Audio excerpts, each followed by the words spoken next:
All rise. Veuillez vous lever.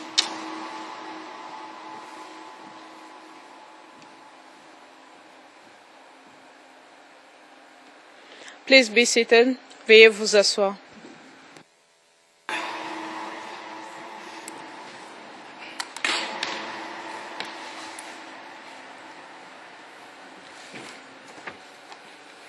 Nous sommes en audience publique, Monsieur le Président. We're in public session, Your Honour. Thank you very much. Mr. Fowle, we're in open session now, but we were in private before we rose for the break. Do you wish to return to private? Yes, Mr. President, so that I finish off on this issue. How much longer do you think? 5 minutes, Mr. President. 5 minutes in private session. So let's return to private session for 5 minutes.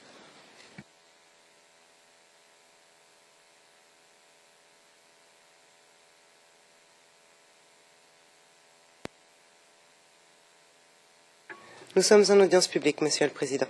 We're in public session, Your Honour. Please proceed. Mr. Witness, we are now in public session.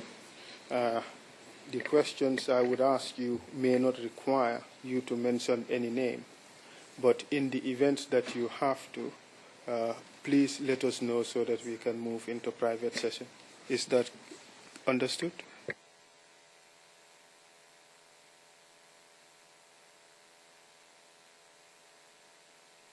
India. Yes. Mr. Witness, yesterday you talked about meetings that took place before the election. Do you remember that?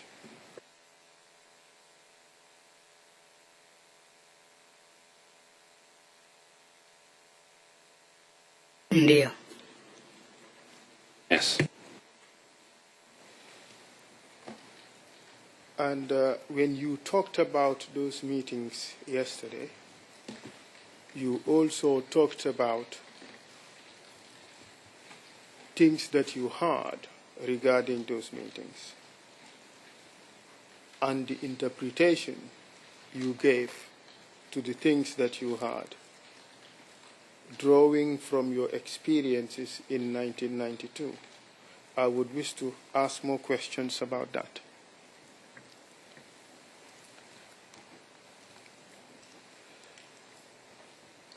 In your testimony yesterday, you said you did not attend any political meetings or rallies in 2007. Is that right?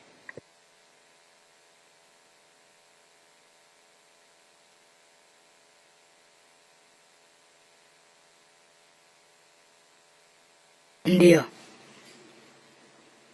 Yes. And all the information that you provided about those meetings are not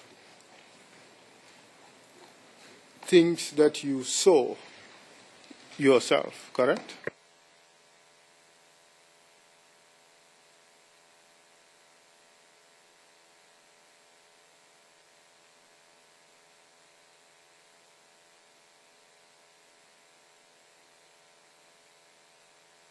Hapana. No. Mr. Witness, I want to try to understand your answer. What do you mean when you said no?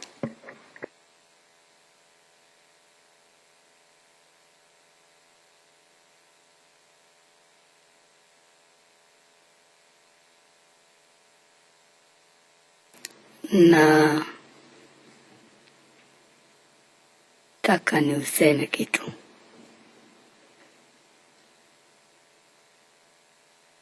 I want to say something.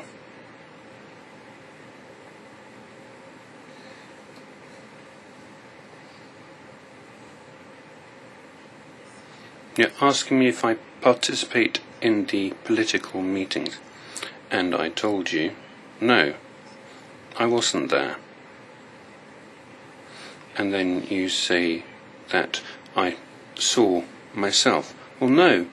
How could I have seen that with my own eyes if I didn't go to these meetings? Thank you very much for that clarification. So the things that you talked about yesterday. Counsel, before you go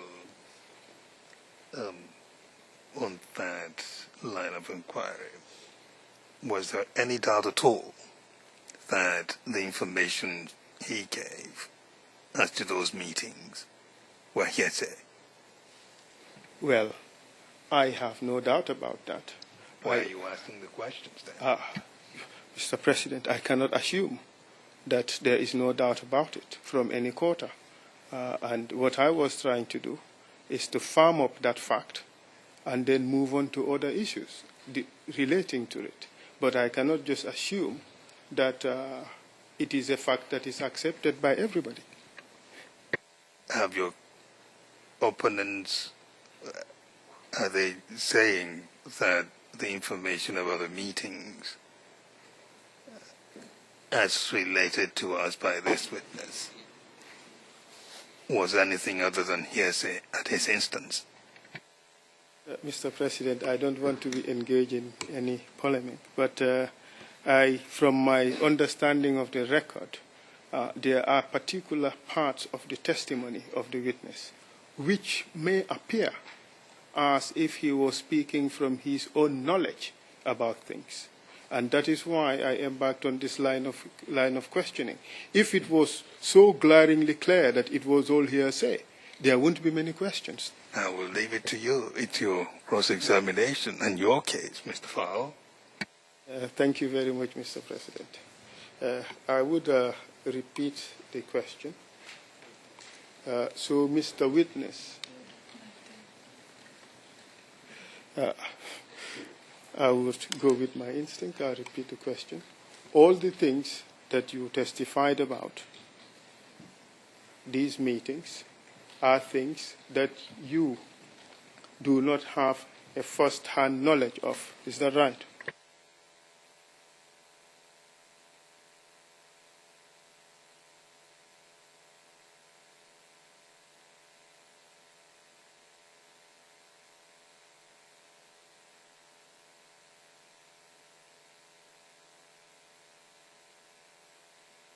Mikusanyo nilisema niliambiwa.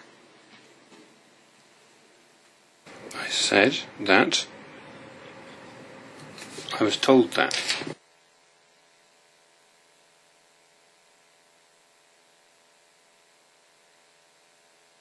And you were told that by person number one. Is that right? Hivyo ndivyo ilivyo.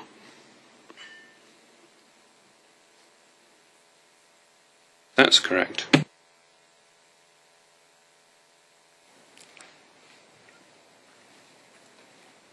Don't give me names when you answer this question. But could you confirm that person number one is the only person who gave you information about the meetings you talked about yesterday?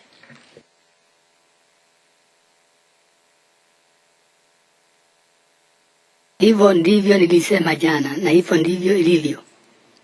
Yes, that's why I stated that yesterday and I stay with that position. Mr. President, perhaps we could go to private session for a few minutes. Private session.